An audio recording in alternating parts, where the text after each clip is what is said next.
എല്ലാവർക്കും കാവ്യ ഫാമിലി ബോക്സിൻ്റെ പുതിയൊരു വീഡിയോയിലേക്ക് സ്വാഗതം.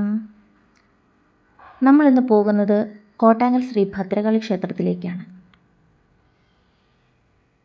നമ്മൾ ബസ്സിനാണ് പോകുന്നത്.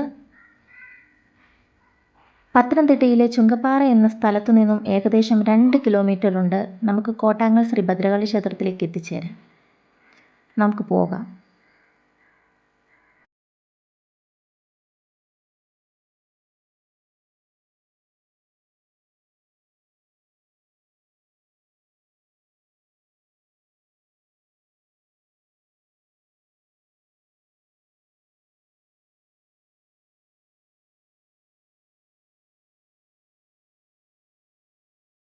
ഈ പോകുന്ന വഴിയിലാണ് വിനോദസഞ്ചാര കേന്ദ്രമായ ഒരയ്ക്കംപാറ വെള്ളച്ചാട്ടം സ്ഥിതി ചെയ്യുന്നത്.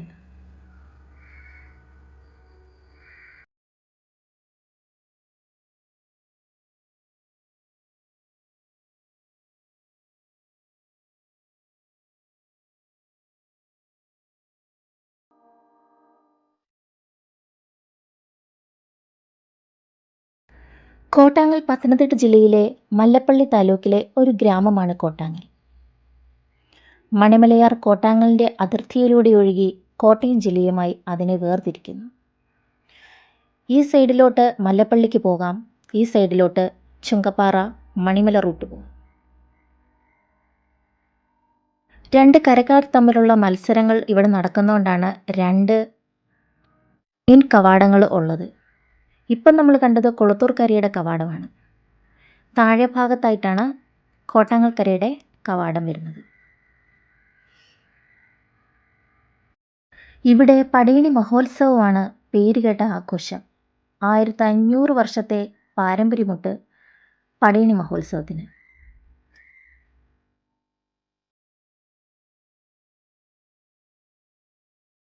പടയണികളുടെ നാടായ പത്തനംതിട്ട ജില്ലയിലെ അതിപ്രശസ്തവും പുരാതനവുമായ ക്ഷേത്രമാണ് കോട്ടാങ്ങൽ ശ്രീ ഭദ്രകാളി ക്ഷേത്രം. ഉഗ്രരൂപിണിയായ മഹാഭദ്രകാളിയാണ് ക്ഷേത്രത്തിലെ പ്രതിഷ്ഠ. കാളീഭാവവും ആയതുകൊണ്ട് തന്നെ കണ്ണാടി ബിംബത്തിലാണ് പ്രതിഷ്ഠ നടത്തിയിരിക്കുന്നത്.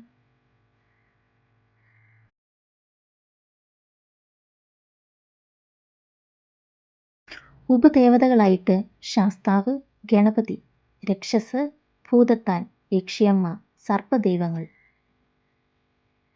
പുരാതന ശൈലിയുള്ള ഒരു ഗുഹാകിണറുണ്ട് മറ്റൊരു പ്രത്യേകത. നിർഭാഗ്യവശാൽ എനിക്ക് ആ വീഡിയോ എടുക്കാനായിട്ട് സാധിച്ചില്ല. ആ ഗുഹയിലൂടെ കൽപ്പടികളുണ്ട്. അത് നേരെ ചെന്നെത്തുന്നത് മണിമലയാറ്റിലാണ്.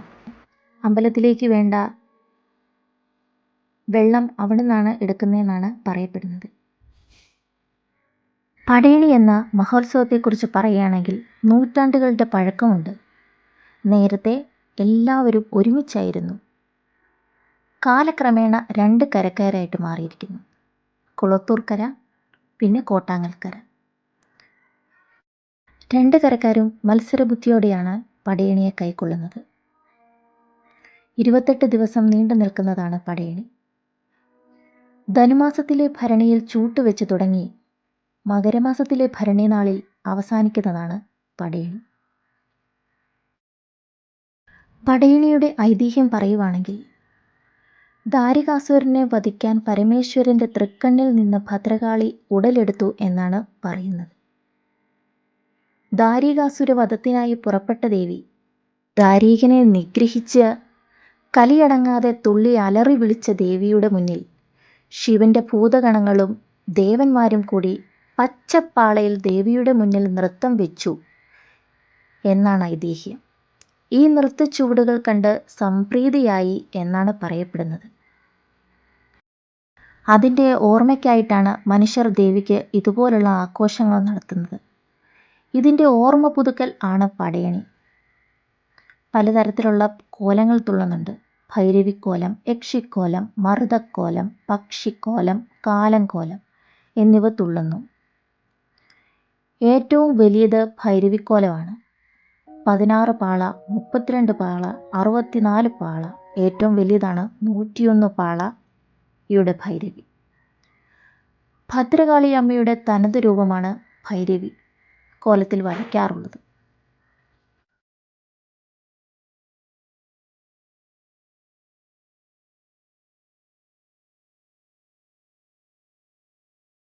മറ്റൊരു പ്രത്യേകതയാണ് നാരങ്ങ വിളക്ക്. ചൊവ്വ വെള്ളി ദിവസങ്ങളിലാണ് നാരങ്ങ വിളക്ക് കൂടുന്നത്.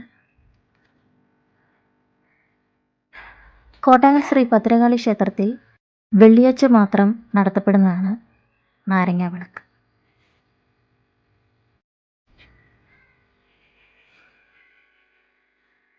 വിളക്ക് വഴിപാടുകളിൽ പ്രധാനമാണ് നാരങ്ങ വിളക്ക്. രാഹുദോഷ ശാന്തിക്കായിട്ട് ദേവീക്ഷേത്രങ്ങളിൽ സമർപ്പിക്കുന്ന വഴിപാടാണ് നാരങ്ങ വിളക്ക്. ചൊവ്വ വെള്ളി ദിവസങ്ങളിലാണ് പ്രധാനമായും നാരങ്ങ വിളക്ക് നടത്തപ്പെടുന്നത്.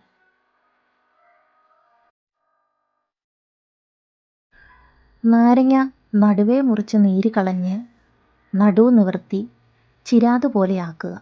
ശേഷം നെയ്യോ നല്ലെണ്ണയോ ഉപയോഗിച്ച് തിരിയിട്ട് കത്തിക്കുക. തെളിയിക്കുന്ന നാരങ്ങ വിളക്കിൻ്റെ സംഖ്യ ഒറ്റ സംഖ്യ ആയിരിക്കണം. എത്ര നാരങ്ങ എടുത്താലും അതിൻ്റെ ഒരു മുറി എടുക്കാൻ പാടുള്ളൂ. മറ്റേ പകുതി ഉപേക്ഷിക്കുക. 5, 7, 9 എന്ന എണ്ണത്തിലാണ് നാരങ്ങ വിളക്ക് തെളിയിക്കേണ്ടത്.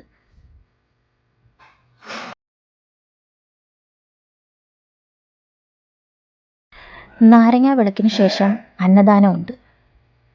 നല്ല പടച്ചോറും വെള്ളമോരും അച്ചാറും അമ്മയ്ക്ക് നേദിച്ച പായസവും അതും കഴിച്ചായിരുന്നു ഞങ്ങളുടെ മടക്കം.